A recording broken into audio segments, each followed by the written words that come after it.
Rest in peace, Steve Kowit. For those of you who don't know, Steve Kowit was a poet and a human rights activist. He was also a human rights advocate. And back in 2013, he wrote an essay, a political essay titled Israel, No Beacon of Democracy, Diversity.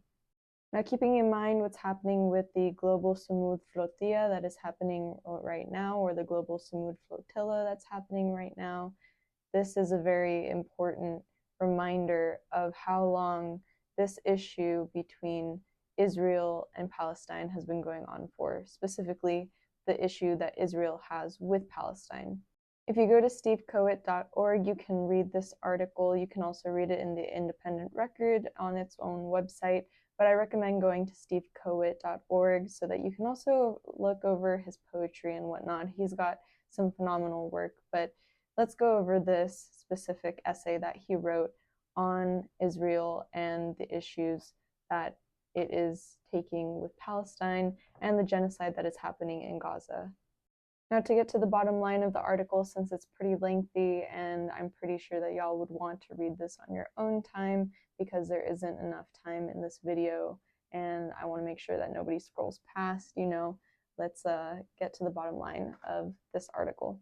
So Steve Kowit writes, 78% of another person's land apparently wasn't enough. So we're going back in history with how Israel has confiscated land from Palestine. Israel has been illegally gobbling up the West Bank since 1967, despite the fact that the constant confiscation of Palestinian and Bedouin lands by the Israeli state is a continual violation of international law. So this article was published back in 2013, so keeping that in mind, he wrote, right now the Israeli Knesset is finalizing the Par Begin bill, which will force 40,000 Palestinian Bedouins off their land in the southern Negev and destroy about 30 villages where those people live. Back in 2013, he wrote, just in the past few weeks, the European Union itself has joined the Boycott, Divest, and Sanctions BDS movement, announcing it will no longer fund or support Israeli business enterprises operating in the illegally occupied territories, businesses that profit from the 46-year occupation of Palestinian land. And every nation in the world except Israel, including even the United States, accepts that the West Bank and Gaza are occupied lands. It's only Israel that claims that those lands are disputed, a term that implies that Israel, ever expansionist, wants to claim ownership of that territory too. Surely the United States should not be complicit in these outrageous crimes and human rights violations, but we all really know what's going on. I mean, we see it with capitalism and with the specific companies that are investing in Israeli armed forces and in this genocide against Gaza.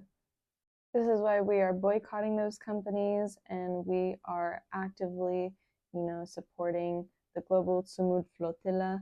I recommend that y'all, follow their social media, stay in the loop. The boats have already disembarked. That started at the end of August, and the next set of boats will be launching on September 7th. So stay in the loop and also go to their link tree, follow them on social media, donate, do what you can. And as a community, we need to rally together and do what we can. Just do what you can, even if it's donating, even if it's going to a protest or what have you. Every little bit of support counts. Do what you can. Steve Kowit is an example of one person who did what he could in the time that he lived. Rest in peace. He passed away in 2015, and this article that I read was published in 2013. It's been over 10 years, and here we are still witnessing what is happening with the apartheid state that Israel has imposed upon Gaza and Palestine.